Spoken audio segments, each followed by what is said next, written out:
Halo kawan, apa kabar kalian di sana? Semoga kalian dalam keadaan baik. Kali ini kita akan membahas alur film Fast Charlie yang dirilis pada tahun 2023. Sebelum lanjut, sebaiknya kalian subscribe dulu agar tidak ketinggalan cerita seru selanjutnya. Kalau begitu langsung kita ke alur ceritanya. Film dibuka dengan memperlihatkan kita adegan seorang pensiunan marinir bernama Charlie. Dirinya kini berprofesi sebagai seorang pembunuh bayaran. Atasannya bernama Stan, minta Charlie untuk bekerja sama dengan seorang partner baru yang tak pernah dia kenal. Charlie yang lebih suka bergerak sendiri, tampaknya mulai kesal karena terlalu lama menunggu. Akhirnya pria dengan julukan Blade itu pun tiba, dan Charlie tampaknya cukup dibuat kesal dengan tingkahnya. Tak mau ambil pusing, kemudian mereka berangkat menuju ke rumah target bernama Rollo untuk menyelesaikan tugasnya.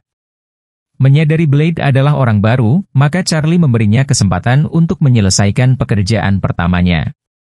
Charlie sempat bingung, karena Blade tak menusuk target yang bernama Rollo, padahal ia adalah pembunuh yang selalu menggunakan pisau dalam aksinya. Namun tiba-tiba terdengar sebuah ledakan, sesuai perintah target berhasil mereka habisi. Tapi masalahnya akibat bom donat yang diberikan, kepala Rollo pun ikut hilang. Yang menyuruh tugas ini bernama Beggar. Ia adalah tipe orang yang teliti, dan tak akan membayar sebelum benar-benar yakin jika itu adalah Rollo. Lalu Charlie menghubungi Stan, dan minta dicarikan alamat keluarga Rollo. Charlie kemudian menemui mantan istri Rollo, bernama Mercy. Dari percakapan diketahui bahwa Rollo memang tak disenangi banyak orang, hingga Mercy tak heran jika Rollo telah tewas terbunuh. Menyadari Mercy juga tak menyukai Rollo, Charlie kemudian menawarkan imbaran $5.000 jika Mercy bersedia menemaninya menemui Beggar untuk mengkonfirmasi tubuh Rollo yang mereka simpan di dalam bagasi. Dirinya tak mau terlibat jauh, serta mengatakan jika Rollo memiliki sebuah tato di bagian bokong, seperti tato miliknya. Setelah memeriksa tubuh Rollo dalam bagasi, tiba-tiba Blade todongkan senjata mengambil ke mereka. Ketika menancap mobilnya, Blade yang kegirangan bertindak ceroboh, hingga menembak dirinya sendiri. Merasa situasi bertambah kacau, sebab mayat Rollo yang tak berkepala, kini juga malah terbakar. Membuat Charlie memutar otak untuk mengakalinya, Charlie lalu menyuruh Mercy untuk menghubungi saudaranya yang tukang tato, untuk mentato Blade dengan tato sama milik Rollo, dan akan menyerahkan mayat tersebut. Kemudian Charlie lalu menyempatkan diri mengunjungi Stan, bos sekaligus sahabat baiknya. Charlie menyiapkan makanan, memberi label pada makanan, serta obat yang akan dia konsumsi. Diketahui, ternyata Stan yang telah menguasai daerah Bilosis selama 47 tahun, dan masih aktif hingga kini. Singkat cerita, Charlie akhirnya menemui Beggar. Setelah memastikan itu adalah Rollo, Charlie pun menerima bayaran. Ketika akan pergi, Beggar menghampiri Charlie, dan memintanya mengatur pertemuan dirinya dengan Stan. Karena banyak tawaran bisnis yang perlu mereka bicarakan. Charlie kemudian kembali mendatangi Mercy, dan memberikan $5.000 sesuai janjinya. Mercy adalah seorang takidermi, atau seniman yang mengolah hewan-hewan mati, untuk diawetkan. Lantas Charlie seperti tertarik dengan Mercy, ia pun lalu mengajaknya untuk makan bersama. Keesokan harinya, tampak Charlie berkumpul dengan rekan-rekannya, yang sama-sama bekerja untuk Stan, dan mereka telah dianggap sebagai keluarga. Sendiri Benja mengurusi semua klub hiburan, dan istrinya bernama Selin mengurusi semua operasi judi miliknya. Ada aturan yang tak boleh dilanggar, di mana mereka hanya menghabisi orang-orang jahat, dan tunduk pada seorang dewan agensi bernama Sal, yang membawahi semua agensi pembunuh bayaran di sana. Ketika duduk bersama, Stan menanyakan bagaimana dengan rencana Charlie, yang ingin membeli rumah di Italia, untuk menghabiskan masa pensiunnya. Dirinya mengatakan bahwa, dia sedang mencarinya.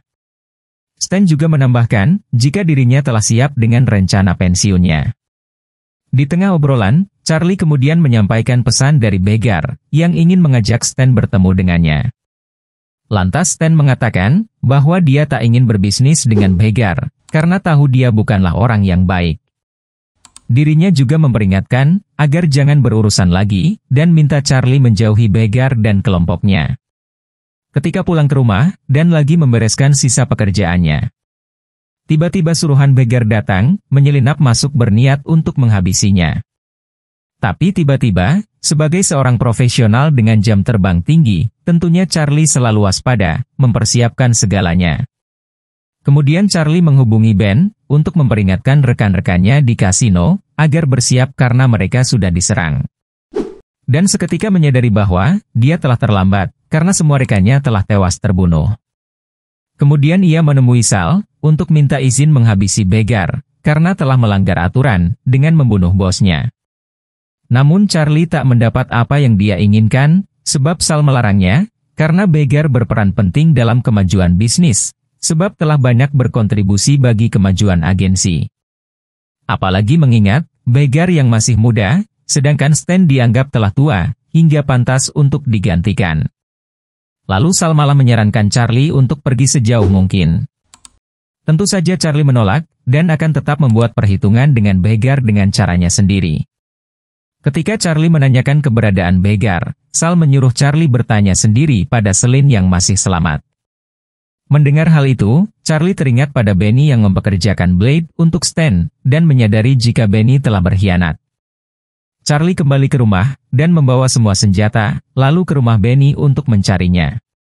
Setelah mendapat informasi dari Selin istrinya Benny, Charlie kemudian menuju ke klub yang telah diambil alih oleh begar, dan di sana dia memberi tip pada penjaga kenalannya bernama Milk, untuk pulang lebih awal.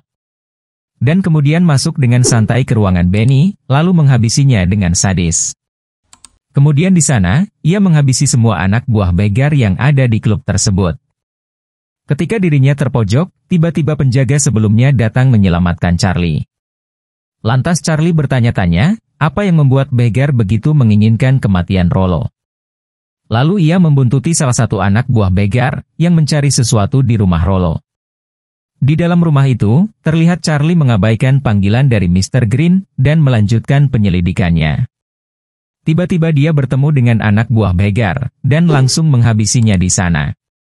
Akhirnya Charlie mengetahui, bahwa Rollo punya bukti rekaman kejahatan begar, yang dia simpan dalam sebuah kaset. Karena hal itulah, begar mengutus Blade dan Charlie untuk menghabisi Rollo. Tak ingin bukti tersebut jatuh ke tangan Charlie, atau diketahui oleh Sal.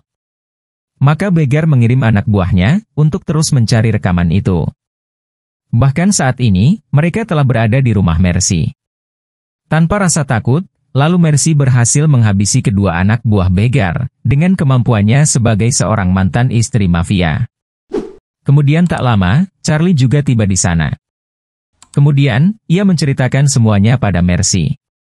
Setelah mendengar hal itu, Mercy juga menceritakan, bahwa ternyata selain rekaman kejahatan, Rollo juga menyimpan uang $50.000, yang tadinya akan dia berikan pada Mercy, namun tak pernah dia berikan. Ketika Charlie akan pergi ke New Orleans, tempat wilayah gengnya Rollo, Mercy memaksa ikut karena dia juga menginginkan uangnya tersebut. Sementara itu di rumah Charlie, anak buah begar tampak sedang mencari keberadaannya. Singkat cerita setibanya di rumah Rollo, ternyata anak buah begar telah lebih dulu mengacak-ngacak tempat tersebut. Mereka memeriksa semua ruangan, namun tak menemukan apapun di sana.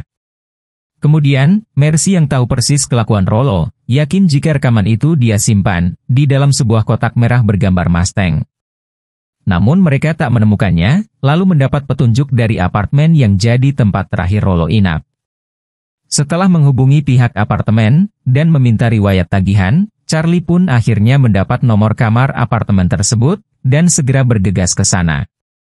Setelah memeriksa semua dan tetap tak menemukan apapun, Charlie yang keluar dari kamar menuju lift. Tiba-tiba anak buah begar, ternyata juga telah tiba di sana, untuk mencari bukti rekaman. Meski sempat tertembak, Charlie pun akhirnya selamat. Charlie kembali ke rumah persembunyiannya, dan Mercy membantu mengobati lukanya. Khawatir dengan Charlie, Mercy menyarankan agar Charlie memutuskan untuk pensiun. Sebab bisa saja, dia berakhir seperti Rollo.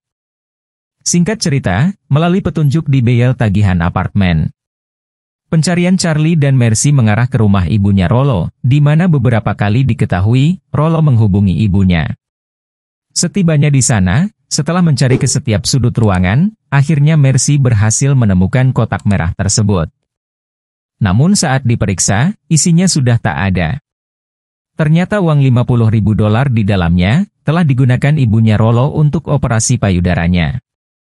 Sementara rekaman yang dicari tak pernah dilihat ibunya, karena uang $50.000-nya telah menjadi sepasang payudara, maka Mercy minta Charlie mengantarnya ke stasiun bus dan ingin segera pulang. Sementara Charlie akan melanjutkan pencariannya pada rekaman tersebut. Tak ingin Mercy berkecil hati, maka Charlie memberikan uang pribadinya pada Mercy. Tapi dia menolak dan mengatakan berjanji saja jika Charlie akan kembali menemunya dengan selamat. Dari curhatan mereka, diketahui bahwa Charlie rupanya ingin pensiun dan membeli rumah di Italia. Sementara Mercy ingin melanjutkan karya seninya di salah satu kampus kesenian. Sebelum berpisah, Mercy mengingatkan agar Charlie tak jatuh cinta padanya, tapi itu sudah terlambat. Tiba-tiba Mercy membatalkan rencananya pulang, karena teringat jika Rollo pernah mengelola sebuah bar tua milik Begar, dan yakin jika Rollo pasti menyimpan rekaman itu di sana. Sesampainya di sana, Mercy langsung menerobos masuk mencari Rollo, dengan pura-pura tak tahu apa yang telah terjadi pada mantan suaminya itu. Mengetahui Rollo adalah penghobi mobil Mustang, maka dengan ciri sebuah gambar, akhirnya Mercy berhasil mendapatkan bukti rekaman itu. Namun tiba-tiba, para anak buah Begar menahannya, beruntung Charlie datang di waktu yang tepat, dan berhasil menyelamatkan Mercy. Kemudian, Mercy menitipkan rekaman tersebut pada Charlie. Tapi tiba-tiba, anak buah Begar berhasil menahannya. Dalam perjalanan menemui Begar, yang juga telah menangkap Mercy, Charlie terus mengamati kebiasaan pria botak itu, melihat peluang di waktu yang tepat, maka dirinya berhasil membunuh pria itu. Menggunakan sebuah mobil milik pengendara lain, Charlie bergegas menuju markas Begar, untuk menyelamatkan Mercy, sekaligus menghabisi Begar. Sesampainya di sana, Charlie menuruti perintah Begar agar membuka seluruh pakaiannya. Tak lama kemudian, Begar tewas karena tembakan dari Milk, si penjaga klub baik hati. Diketahui sebelum ke markas Begar, Charlie menyempatkan diri ke rumah Sal, untuk menunjukkan rekaman kejahatan Sal, yang sudah diadukan oleh Begar ke FBI. Di mana ternyata selama ini Begar telah berkhianat, dan melaporkan kejahatan Sal pada FBI, dengan tujuan menggantikan Sal, sebagai pimpinan agensi. Setelah Begar terbukti melanggar aturan, maka Charlie diperintahkan dan diizinkan untuk menghabisinya. Di akhir film, ternyata Stan masih hidup. Karena sebelumnya, Charlie telah memindahkannya ke tempat yang aman. Ketika Stan mengatakan, jika Begar bukanlah orang yang baik. Dan mayat yang ditemukan di rumah Stan adalah Paul si pengemudi. Dan mengganti identitas Stan dengan nama baru, yaitu Mr. Green. Kemudian Charlie dan Mercy menikah, dan pindah ke Italia, dan memulai kehidupan baru di sana. Dan dengan begitu film pun selesai. So kawan, gimana ceritanya? Pasti seru kan? Itulah cerita dari film Fast Charlie. Sampai bertemu di video selanjutnya.